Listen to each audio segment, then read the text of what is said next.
Eye efiada etwato ewo July bosome wa 30pm ni aduonu ensia emu. Yema etiefo ni ahwefo nyina adwoma mu nyina kwaba eba yon studio sa ewo asokwa Kumasi Asante Mantamu. Emra so se ensemu okoso wo Mangane mu ena fe wo bidie so Simedri Asantemu ye kenkan edema o se nonum empa mu kase adaro ma betumi aka ye ho wo Facebook so eye Pent Radio 100.1 FM wo like wo share na fe wo do comment enso eto ase ebiomo so kase Damte Information Center wo ma biemu amomanfo a wonom ewo fe yase Pentecost Junction wo mo so eti yenka enanwumre ensam no ne ebedi mu akotene ebi ene say aso ye hwe sikasam ho entoto ye ne krabata wo mo etufo wo mo de nsem bi atodwa e de ato Ghana fo nyina anim se wo mo nka makoma ento wo mo yeme sanse sabre de amammo enempo eniama efa economy ho no ejinamu pampe na panyini ba ko a waben ewo amammo entotoe mu ono aso na Executive Director African Institute of Strategic Studies Dr. Jonathan Asante ese wodi hu ya yi se ne mampanyi Constitutional Review Committee waji atum se mampanyi fie dudu a obedie wa konwa so no yemfa mfirifie nan enkom fie num ni nkiri mu ene sei Professor Godfred Bokpin enso akasa ekire se kania sabre yentumi nyina ne na so don hwere ba komu edum na so ne tisiru ekoso won kranpuni mantem no wo hu ne se edi ohaw pa ene bebre amamui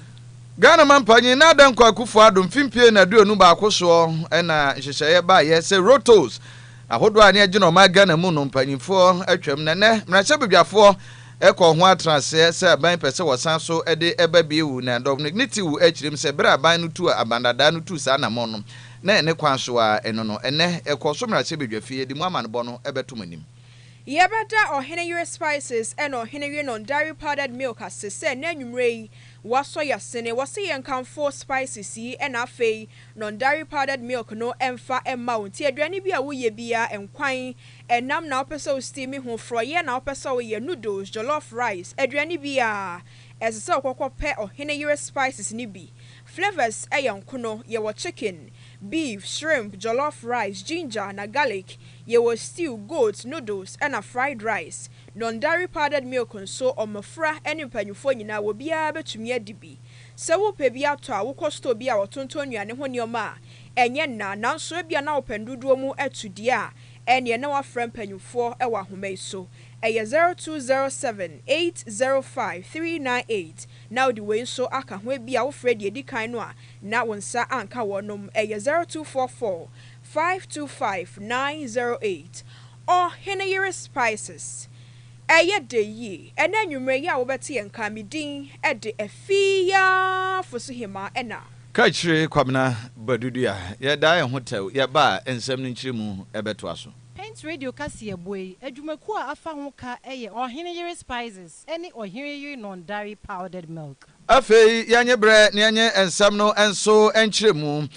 yebesase e de free Executive Director wada Africa Institute of Strategic Studies Dr. Jonathan Asante enso atena yimu na wonso ebo aban no sobo se anamuntu a Constitutional Review Committee abedwaku anhwe se Ghana ya mamra Afia pema hankura de okrum yinu se nsakira ebeba mu yebeyi bia firim yedi bi beka ho ne nhihye ahodo no ne watintim krata aban enam eyesoafo hwe atentre ne nsam so onunyamfo a wono so ono aso se aban eloya panyini so enredai e de aba betudwa wabra accountability series mede kese no ekoso no nyamfo Dr. Anyini e de aba betudwa se aban no agye atum se enie no se komra che bedwafie oto ho aba no agitum na Ghana fo nyina so akwanya aba de a ene mampanyi obeba bedi akwanya ebia no oma Ghana mu no ne mfinhie nim se eyemfinhie anan wabro so aye nwotwe utu tem no utwa wi a wokọ na nti ni no wonfa nkomfinhie num na ba no so ya de se wagye atumu na emu no na Dr. Asante echirem se sa extension no ade ankasa ye wa hawa brunba kasa fundamental challenges ya woma no efam no efa ya mamoni antutue mu no enya de se eba besi ano ekwan ye enu nti se obi a wo ya abambone anasa nhebone amamu obi ede beba so no se mfinhie du na ade bema no afi ni mfinhie tozo mienu so kura ye du na ekoye du no kura no a kwa na nya de se enkoyie enti we no obusa se deɛ pa ne tirimupo attachire ni adwene bɛ ne attachire sɛ mampanyi bɛtena akonnwa so mfinhyia 9 na yɛsi enu sa yɛde kɔ ɛyɛ mfinhyia num na mmom adeɛ ankasa ha wɛda Ghanafoɔ akoma so sɛ mamu ntotoe bɛgyina ne naso nyina no ɛno yɛ adeɛ sɛ mpanyimfoɔ no etimi eyi nakwa to wɔse wɔno na kwa mu deɛ sɛ prolonged period anaasɛ bere bi ba so na mampanyi bi so ba bɛtena na so yɛ abambɔne a ɛne wɔbɛtwe ɔmanfoɔ naso pa anya asɛm ketewa ni nyina no ɛma no ensusuye ne mu ntutuye ne adeɛ nyina bɛtimi ade wɔma na somdwe koraa no ɛho ase toto atimi aba wɔno ne kwa mu deɛ wɔne mpanyimfoɔ enso enye adwene ɛwɔ hɔ na Dr. Asante eni gyina mu ɛde saa enkyirimu yi enso ɛma intibi. One is the extension of the time from 4 years to 5 years. I don't know what might have informed that, but I've heard snippets of information to the that where somebody comes to power within a year and a half or 2 years now forming government, appointment here and there. I believe that any party workforce, if you want to come to government by now, you should have had in mind those who you want to appoint before you even win the election. So that is a very lame excuse. I think where the CSC Social Review Committee also got it wrong for me is the fact that you are assuming that by extending the time, every president is going to be a good president. What if you have a very bad president and people are going to suffocate for 10 solid years if you get re-elected? Don't you think that you are creating a situation where people could easily pick up arms against government and create some kind of insurrection? We should have the opportunity to decide in a quick way if the government is to kick them out. Any Yekoti Ensu Executive Director, African Institute of Strategic Studies. Unmian for Dr. Jonathan Asante Ochre eba amamu entutu emusua we yapanyina wabin mu yepa na adwenkyire bi efa Constitutional Review Committee chemu ahodo a abankyire mu ono so ne fam wagye atomu no ene ode ne de atubia. Technical advisor ewa so ye hwe Ghana sikasem so entotoye eye Dr. Tio Echampon. Warden Sembia Kwadi Amagana Force will be a da one nana fe one kana kuma entuni yem e sanse emprempre e banwa memo senior faso ebumai e honshye sika sem na fe emun tutoye akwahomabo nyina wɔkyerɛ sɛ wɔma yemu nsakyerɛyɛ ama sabre die afia yɛwra mu bibia da mu kama na wɔde sansɛm nyina tudwa nkitahudie bia na ɛkɔ a efa akontabuo enano de babeto mu ewo mrehebedwam enempo aban no ekwan a wofa so efa sika anase woye adwuma ema sika kakra enso ba ne kotokuo mu na wode fa so ebo oman no ho ebra ne kasamu na wo kyerɛ sɛ wo manfo pinua na eka kyerɛ sɛ oman no fa ko anase bia ya akwakɔ gina mu yi ahwakodumre bi sɛ yen sika sam ho entotoye bibia enkoso enam so ameka hodoɔ enaba wɔpanyi kyerɛ sɛ sansɛm ne nyinaa nokra bia animu esanse senko haw bia bamu a eba ne sen ena sikasam ho ntotoye sɛ eka hodoɔ ekwan efa so ebo oman ne ho bra sa sika nyinaa wɔ mutumi nya bi etuatua na kyerɛ sɛ wɔ mutumi yɛ de a na we no esan wonti sɛ eba ne sikasam ho sɛ bia akwa akyira na sɛ ɔhaw bia ba wɔkyerɛ sɛ bibia sa eni hɔ na eba no sika wɔ mutua edema bond holders a emra no so ya na wɔ mo de akɔ ebio mo nso so wɔ mo ayɛ nhyehyɛ ya hodoɔ sɛ schedule na sɛ timetable a wɔ ma yɛ ede afa sikatua bia nso so a ebi kura wɔ hɔ no mu a ebia na edakro no yɛse wɔ mo ntua ne kwasi ada ene edu bɛ sɛ fiada ya wada mu hɔ no mu a na ene wɔ mo ato nsa frɛ wɔ mo de sika no kura ma wɔ mo ansakra na saa dakro poten no aba wɔ bisa sɛ aso anka wɔn mu ni sika anka wɔn betumi etu saa na mo yɛ ana enu nti ensam wɔn nenam emonten so kyerɛ sɛ wɔn free IMF enempo wɔn twe wɔn ho kakra no nti no ɛde ɔhaw anempo sunsuaso aba sika sam so no wɔpanyi kyerɛ sɛ ne nyinaa ɛyɛ nkontompo. Government has not defaulted on any of its payments, whether it's to pay bondholders. Just recently, if I were even paying bondholders, some of them ahead of schedule, right? If revenue was an issue, you would struggle to actually pay these bondholders. If revenue was an issue, you probably would have been thinking about going to the capital market to raise more money to refinance, right, that debt. But if you look at really what is coming in and what we are doing, we are meeting all those statutory obligations, compensation, goods and services services, right? And then the additional spends that need to be made to ensure that things need to be. I think you also need to look at it really as a long-term game. These reforms, yes, some would have a bit of a lag, but you're better off doing it than not doing it at all. And doing it then means that it may be that some of the numbers will come in into the following quarter or even the following fiscal year. But the important thing is to start and to do them right. Onipa wateni kai wonu na ye technical advisor ewa so ye shegan yesika samso entoto ye Dr. Tio Echampon.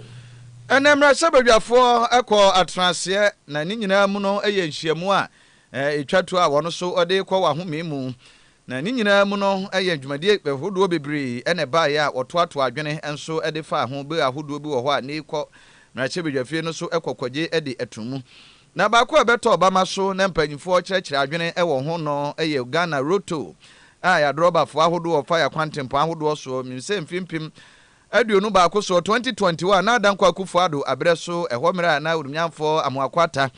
wɔyɛ soafo a wɔhwɛ ahyɛne akwantempo nsɛm so ne roto yeyi no so no adi efiri hɔ na agyinemu a bepem saabere ne mu no mrahyɛ bedwafo asan adwe ho bio sɛ ɛno so yɛ kwan ahodo ankanka transport ministry no empanyimfo afa so ana kakrakra ntokuya abano so nya bi ede so na asene mu si ebeyi kwan yebesi adan yebesi hospital no afimfidi dwuma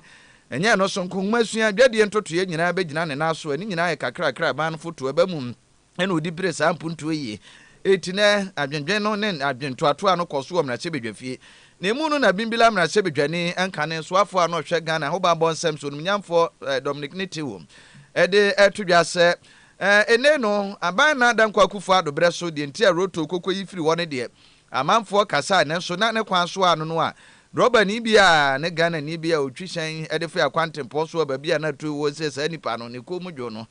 na emom se ne aban se wode ba na wokwakwaye no enhyehye ahodo eno beye abefo ntentafidie so ye electronic levy bia na se roto ni ye de befa so a ene eno so no wo musom saa na nsa na kora no na electronic transfer levy num ne de ho mere koba ene ayi nyina na aba na ese oyi di free ho no na sa electronic no enso ekokoba ye eti na amanfo kasa na we ese na ye bi wose no pan so de na nya bo ne so kora na adankwa kufu ado enso ekofa ede eba ye no tinhyehyɛ ya ahodo ampanyifo afa ade abai ebe de ne mom ne ha nyina ye kwan ahodo ebefa so a se ye Rock Africa Limited wo mo ne de ahye wonsa no me me di sa adwuma ne se bibia abekɔ nkan kama de a ene kwan so no na mom se be wi akire ne no so no we aba sika fa ba bi sika nwunu ye wo kire ne no so no ye ba bebɔ mpanyifo ti so a eno ne won de ne ha kakra ne mom abatwa wotwa mu ne de ne penso no osusu se enya de a ne boni bi a enso ewo mu wonum nyamfo Dominic Nitiwo. We all agreed to it in cabinet. The cabinet accepted it. So I'll be a hypocrite to come and say that I won't support what the minister has brought. Whatever reservations I have, in principle, I have to support it. So I will urge that members should support it. Because if I sat in cabinet, the then minister adduced reasons why we should do the same thing, and I turn around to be against it, it will not be good of me to do that. The second reason, Mr. Speaker, is that we abolished the road tolls for one simple reason. We did not want to burden Ghanaians with both the e-levy and the road tolls. Basically, that was the reason. When we sat in cabinet and the road tolls came, the e-levy came, we knew that it would bring some bit of burden to Ghanaians. So we didn't want to have the situation. So we looked at it and said, which is the best thing to do to at least cushion Ghanaians? And we said at that time that there were a lot of queues, Mr. Speaker, at the road tolls, the intersections where we have the ene a yakotie ye eye bimbila mrahye bedwane enkane soafo a no hwe Ghana ho bambo ensem so former defense minister onumnyamfo Dominic Nitiwo. Economist Professor Godfred Bokpin eden bi atudwa kire se sabre wo hwe se ni oman Ghana eba no anyina mo ahode ho nsamo chese donhwe ba kumu yetumi edum no be de wo honum na wo kire se yo hawpa na sa hawa eyei ene se wonu mo edidwa wo mo etonton nioma empo investors ahodo a wo mo de won sika ahye sa edwadie ni mu no ekokoba se wo mo eye adwuma na chese nsunsuanso bi eba beto sa adwuma wonum eye sekania ene adum wo kina aso empo militia wabi mu etumidum be de wo honum no a na safo a wode won sika ahye sa adwuma yi mu no asa kwan bi so no ye pamu wo mu nyina anase wo mani ebeje ho so wo bekọ so aye adwuma no na anigye no adane wo mu awerho eno enenam so anase anhwe yi a na kyese saafo ni nyina twe wo ho afie adwuma ni mu anase adwadie ni mu na eno nso akwakonya nsunsuanso kase pa e wo aban no so esan se we no ye ka obi adwen be ne se o eye nipa so mesi ana wo bentin bi ene wabie na adwuma wono ankasa eye na adwuma na nso so ye hwemu pa dwodwo mu a ye nyina ye beti ase se adwuma kra nipa kro no eye no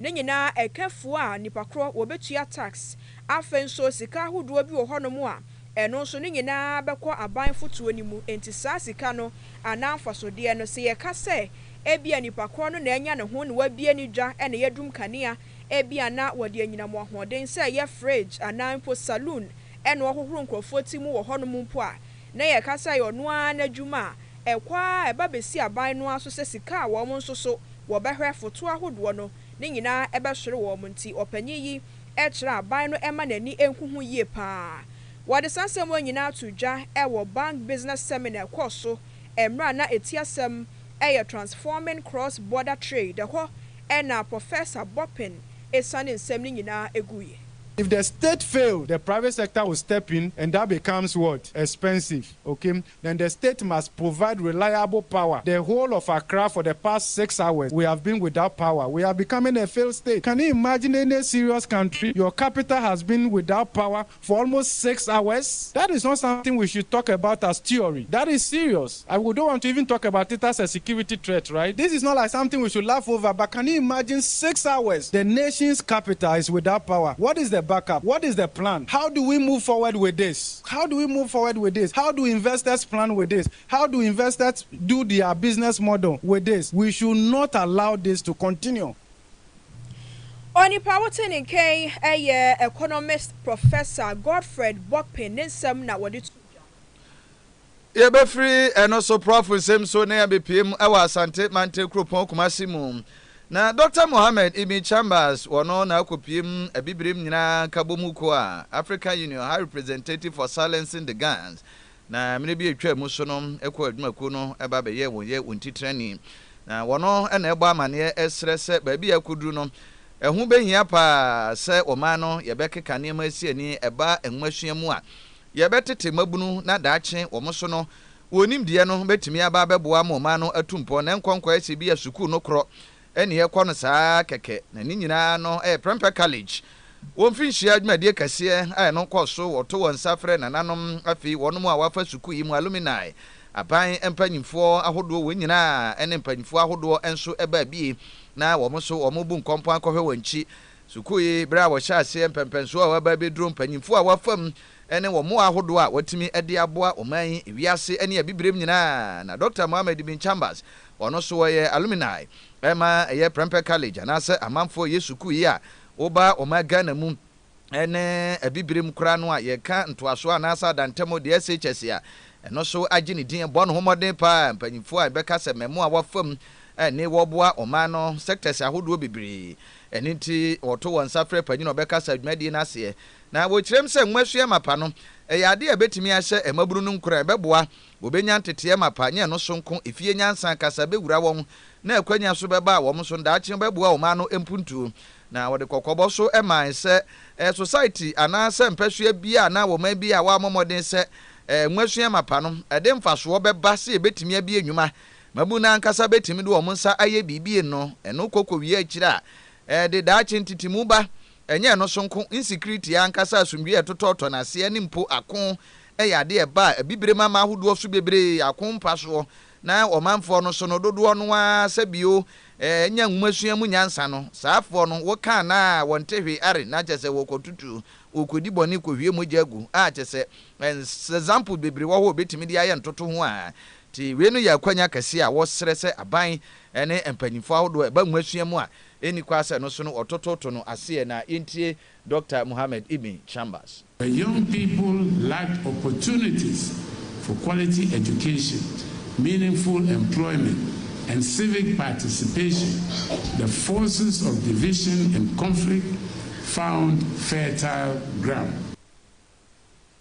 Enia yekoti Dr. Mohammed Ibn Chambers ono abibrem nyina kabumuku African Union abidwaku omohwe se akon amahodo so yebetumi abre na se na fi wa ye nkyerɛkyerɛ fa asomdwe hu no doc enso eni bi na yekoti Enumre nonum ene fa kase no an eguso a ekenkan ede amawono Wei nhwehwɛmu a Ghana Statistical Service wo mo aye ya kyese ne fa ehwe edwadie ho ensensemo afibie mu no na wo mo nhwehwɛmu a woyeye na wode ato dwa kyerɛ sɛ wo hwɛ afempiemienu ni aduonunu mekyerɛ afia etwamu ya eba no niama hodo ekokokra ye efiri obi man so ne ye enuane no wo mo keka ne nyina bomu a eyesidi no be sɛ 36.5 billion 36.5 billion Ghana cedis na ne nyina mu no wo mo akyerɛkyerɛmu ede nchichemu aba ekyerɛ sɛ eba no sɛ cereal grains and frozen chicken ebiomo nso so animal products ne nyina ka ho bi na kyerɛ sɛ eba no sa importation no a enam so ema ebo ne fa bi ehwiri kɔ soro yie pa na wɔkyerɛ sɛ yɛhwɛ enuane a na kyerɛ sɛ sa number yɛ boss yi eno efa bi no ekɔkɔba sɛ na oman Ghana yɛde ani kɔkɔto broni ne niama hodo a wɔyɛ sɛ ne ɛbɛyɛ betumi aboa na yɛnso so yakɔkɔfa bi abayɛ mayimu na aduane sɛ yɛdi sɛ yɛtɔn saa na montuo ne nyinaa yɛnso so yɛho betumi aha yɛn ententem so ɛwɔ mu wɔsan so ɛde nkyerɛmu aba sɛ ɛba no niama hodo sɛ bro ɛne nioma bi ɛtete saa no a ɛno nso wokeka ne nyinaa bomu a ɛyɛ 2.94 billion Ghana cedis ya na ni nyina bese 8.1% enu ye total food import afen nso so wo share frozen chicken eno nso so ene toso mienu a niama ye kokokra efiri obi man mu a ewo soro yie pa na eno nso na ne bo no 2.84 billion Ghana cedis afen nso so animal gut bladders and afen stomach ni nyina nso kabomu a 2.72 billion Ghana cedis na emo nso so ene toso a kyese no nso so ade bi ekokokra efiri obi man mu pa wo kyerɛ sɛ emo no de omanfo ankasa fakwan bi so emfidie mu afa so esiesie enempo de akwakoyɛ saa no mambisa no ne nyinaa ye ka bomu a 2.39 billion Ghana cedis ya kyese broken rice eno nko anso so 1.19 billion Ghana cedis ebiomu saa hwehwɛmu yi ɛda na di sɛ ɛba no asikyire ɛna afei fish frozen fish palm oil mango ɛna shell nut ne nyinaa nso yɛkɔkɔkra yɛ kyerɛ sɛ waka ne nyinaa bomu a wɔkyerɛ sɛ saa nneɔma nyinaa yɛka bomu a na kyerɛ sɛ ɛba no ɔman Ghana nneɔma anasɛ nnuane a yɛkɔkɔkra firi obi man so a yɛde gu apa so si yɛkyekyɛmu bɛɛ sɛ ɔha nkyekyɛmu no a wei ɔha nkyekyɛmu aduasa 30% ɛno enuane nko anti wei nhyehyɛmu a Ghana Statistical Service wonom aye edi atuja. The krakra mu ewo afise mu no yebekɔ Ghana Cocoa Board onso atra kesi mu.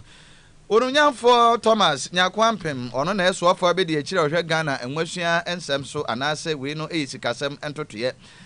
Deputy Finance Minister Onunyamfo Thomas Nyakwampem na okopie mu mrache bedwafie. Ni nyina no ene wo ba amane esempanyifo wom so de niam egu akwam na atra kesi mu no ehwe sɛ kwanya beba amane Ghana ya sakyera yensa no ewo kwan hodo a yefa so etokoko wo ma Ghana mu na wo kirem sɛ mfinchia be sɛ aduasa ni over 30 years koko a yeto no ma Ghana mu nyina no eye bosia ne ekwaje de friend syndicated loan no ne ye kwakodu mpempenso bi a saa bosia ne gye no akwakwa bibidi sɛ kantahoma ana wone bronsam eto dame no wo ma di ebewi akire obedi be enum abom afi wo fa sɛ wodi wa woyi mani nyina wo bia san to kwakwakra san ka ho nti bewi akire de na sɛ wato aboka eno ne nam so ama ne Ghana ye ka hodo a ye de no ewosi etimi tuatua bi nti enam so makoko na wotwe anasa empo bosome mre babire bi ekoba ye nyina ye hu de no akokɔ koso a osusu sɛ efa baabi no emoa eti san hyehyɛ ye ampanyifo hwɛ sɛ wode eba beba yi ye new model a ye befa so de atokoko no enkonkɔ ese syndicated loan no ye kɔ adwama so na yakɔ rezi bond ahodo de ato wo se o ye hwewe ya koko ni o ye de ba adwama so afi e pese e to ni sei ti ehwe de ne hyehye na hoɔden ɛsono ane de akɔ wuti anyeye na adu ti kokohyem ɛkyena na world market no ɛbo no ba fam sɛ de afi etwa mu kɔba ya ni koko akuafo akɔyɛ kam ɛda hɔ aban kura no wɔmfa nkyɛ no nwieye yi wɔsɛ saa nneɛma no nyinaa ɛto betwa ɛnyɛ no so nko yɛbɛtumi anya ya nkasa fie deɛ akoko no sika ɛbɛboaboa fie nyinaa no ɛyɛ we no brun bɛkasa yɛ domestic loan yɛbɛnya no wa nkasa fie akyɛsɛmfa so na sensi wo no kura yɛtua ɛsan so kɔ Ghana fo na nkasa butum ne bio so no ɛbɛsan so aboa ma enyuma no saa mra ɛba ɛbɛhyɛ sɛ koko ha mu nkyikyemu bɛsa aduonum ɛbɛtɔ 50% ɛbɛtɔ nyinaa no ɛno so yɛ local production ya nkase ɛbɛdane ani ɛde ayɛ nneɛma ahodo a yɛbɛdi no ma Ghana mu a no kora bɛbi adwuma kwanya ɛsan so ɛde ama na wohwɛ so sɛ no so no sika ɛbɛbam bia mu nkyikyemu bɛsa aduoso 70% deɛ market price no ɛno ɛbɛkɔ ɛde ama akuafoɔ amu nkyikyemu aduasa no 30 no na aba no so agya de abɔ ne sire mu enti wɔse we ni nyinaa yɛ nhyehyɛ ɛbɛboa yie kokɔ akuafoɔ ɛba bi de sɛ ɔmo pension scheme so a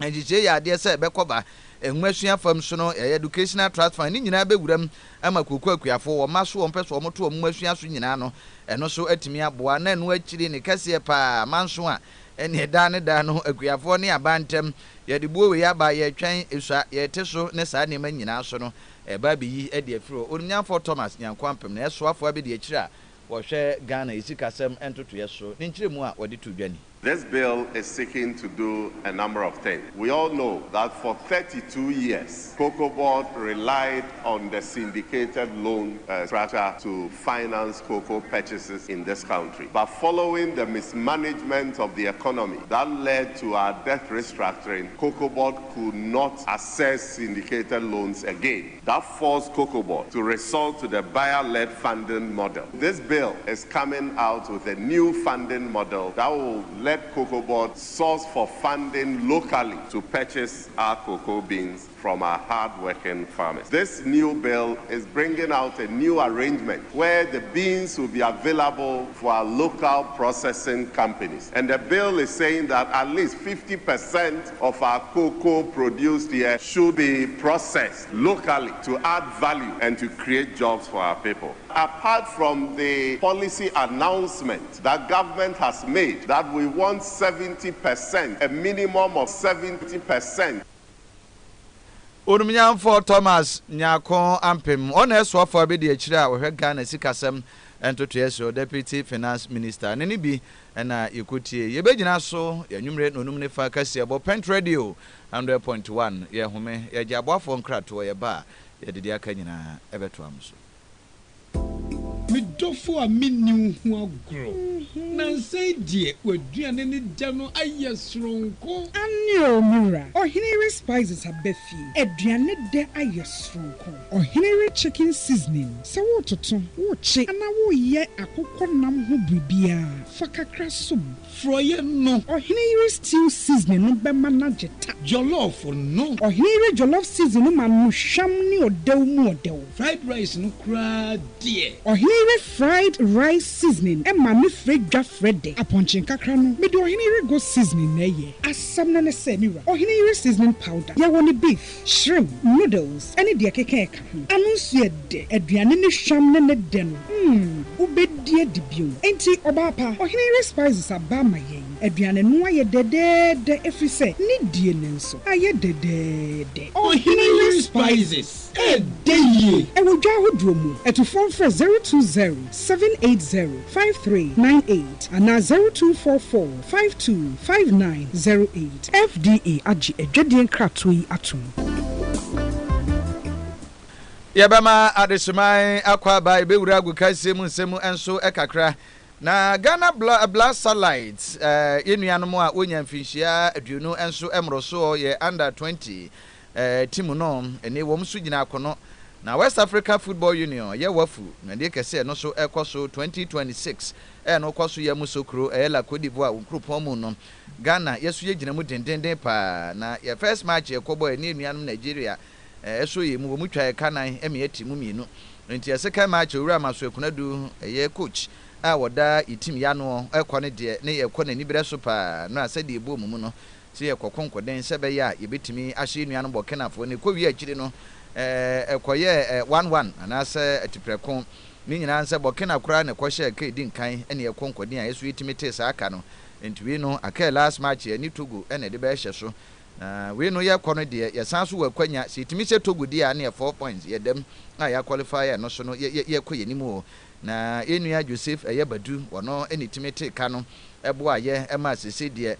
tournament no wom se ya bo 2 matches de no nso ikura 1 point na mom ye last match ya ka ne de ye wese group B wono ye bitimi enso ayemu bibi enti Salize say anya hwe ne de ni hwe ka ye final game akaba akopɛ enti enim se anya hwe no results obi free Nigeria muso abo ne Burkina Faso nso benya nsunsanso we de no so enti ye bɔ mpae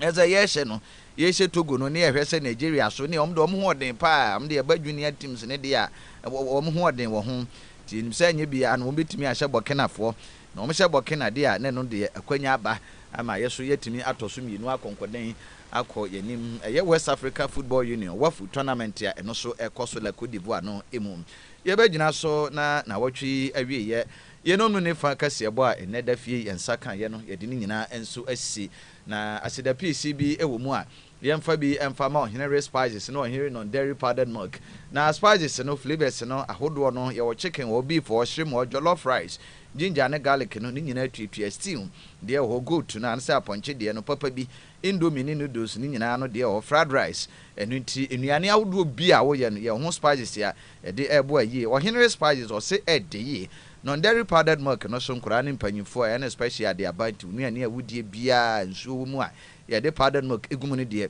setin na wutwa se kokko mo fra mpanyimfo de nyina tombra wheat nom ene mashke no man nkom ye na boa hone ne ewom ti Food and Drugs Authority enso ensa ehase obefre ye na yitu akoton ankrankre no bibia no 0207805398 and 0244525908 or Henry Spice on dairy powdered milk na daroma enso ene boy in a chidom en wechiri yebeko newsroom as the PC de ama mame amabo ama samfo panyini na daroma kwabena wusu adromi kabo mu eboa ye ntotoye ema nsem yenya hodin ni sisi gina so a yede ebeda mo Damte Information Center for yase Pentco Junction nsemi ana edam live adihye nyina enso ATB Facebook live so etwagu ya yankase nua Tony Gate na daroma ene die kopie mu enuanu mienu yenso ne di ho achia me sam kenkanfo medin ene ka kire kwabena badudu a menimia Afia Fosuhemaa bema adihye nyina mo enitia